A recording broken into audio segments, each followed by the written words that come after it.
बिस्मिल्लाहिर्रहमानिर्रहीम। मेरे वालों सारे सज्जणा मित्रां बेलियां नूं अस्सलाम वालेकुम।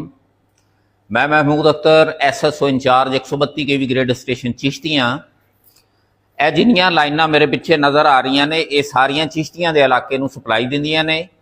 ਇਹਦੇ ਉੱਤੇ ਬਰਡੇਜ हो जाती ने, परिंदे लगन नाल बिजली बंद हो जाती आ, किते कोई दरखत की शाख डिग पई बिजली बंद हो जाती आ, किते कटाई करनी है परमिट लैंदे ने, किते कोई ट्रांसफार्मर सड़ गया परमिट लैंदे ने, किते ग्रिड ते मेंटेनेंस आ गई तद परमिट लैंदे ने।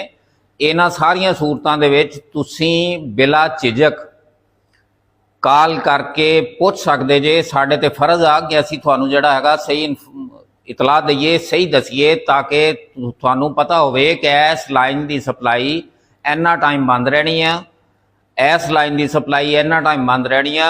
ये साडे ते फर्ज आ। असीं खुश होवांगे कि तुसीं साडे कोलों पुछदे जे, असीं तुहानूं सही दस सकीए। अल्लाह तुहानूं खुश रखे, हसदे वसदे रहो, आबाद रहो।